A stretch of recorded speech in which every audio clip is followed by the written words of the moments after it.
us as athletes, a lot of the times we don't get a chance to speak up, so we have to find other ways to show what things mean to us. A lot of times we just go with the flow, or we say what we think people want to hear. So I thought it would be an awesome opportunity just to get out my real feelings, like raw, unedited, uncut feelings.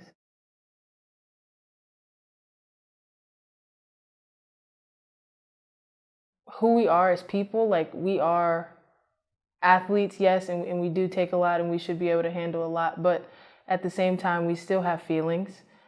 During that time within the pandemic, there were a lot of things happening, especially with social justice issues and with police brutality. That weighed heavy on myself and my family. So during that time, I felt like I couldn't really speak out in the way that I wanted to, just because I understand that where I go to school, who supports us, and things of that nature.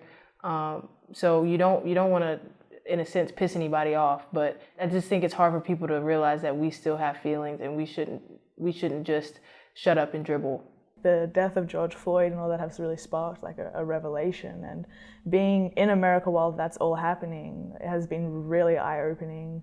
And I've learned throughout the weeks that it's institutional, it's everything. So I think not realizing how big of an issue it is at home until I got here was it was kind of scary, because something like this shouldn't just be going under the radar. Like, what the media would tell us is not really that educational. It kind of just explains the events of what happened, but I feel like I found out more listening to my friends and doing my own research than I did from watching the news. After the situation that happened with George Floyd, I took some time to talk to my family and get my thoughts together. I talked to my coaches just to talk through what was happening and why it was happening. It almost doesn't feel real, like how normalized or like accepted that people who get murdered don't really get justice for it. It's like, even me now trying to describe it, I still like can't put together why someone would think that's okay, because it just literally makes no sense in my mind. I was angry, I was upset, I was confused. I just don't understand why us as African Americans are so targeted when it comes to police encounters. It could be something as simple as a broken taillight, and you just don't know if your family member is going to come home. So that's scary for me, because I have two big brothers who live in the Washington, D.C. area, and they get stopped all the time. And it breaks my heart, because I don't know what's going to happen. I don't know if they're going to be able to come home. I don't know if my niece is going to have her father day in and day out. So I think it's an experience that a lot of people just don't understand, and it's gut-wrenching. And it's just so hard, because you just don't know why things are the way that they are. And it's just, the word is always just going to be frustrating. And I wish I could do more, but there's nothing that I could really do. You just hope that that traffic stop is just a traffic stop and my brothers will be able to come home.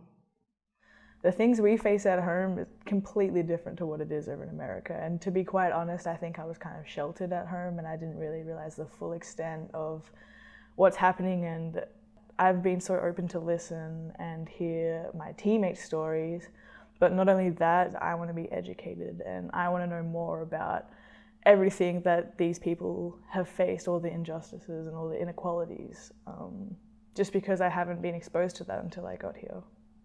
Going to a predominantly white institution, I feel like a lot of eyes are always on me to not make a mistake or to not do anything that's outside of the norm. To me, it just means that we're only capable of putting a ball in a hoop or scoring a touchdown or things like that, when really we have so much power in what we do because we affect so many people. And when I say people, I mean like we had a lot of youth come to our games. And I feel like just that alone, like they see how powerful we are as women through a basketball. So I feel like if we don't speak up, we're doing them a disservice, because then they'll grow up thinking that they shouldn't say anything because people only expect them to play a sport. I think just having open ears and making ourselves learn a lot more and engaging in conversations with our teammates, but not only that, other people from other sports. The majority of our team is African American, and from them I learn a lot. And I would, like, at home there aren't many African American people, so I feel like learning from a personal perspective hits home a lot more than learning from what I see on Instagram or what I see on Twitter. And those stories still matter, they matter a lot, but knowing someone who has faced some sort of discrimination, it really awakens you a lot more. As far as us as a team, in order to keep this conversation going, we have to take action, because we don't all look the same on our team. We don't all look the same on any of these Hokies teams. So I feel like it's very important to just get across that we want everybody to have equal opportunity in whatever they want to do. So I feel like when we contradict all the things that are happening in the world with something like love, it can show how one person is not going to win the game for the team. Like, the whole team has to come together to win that game.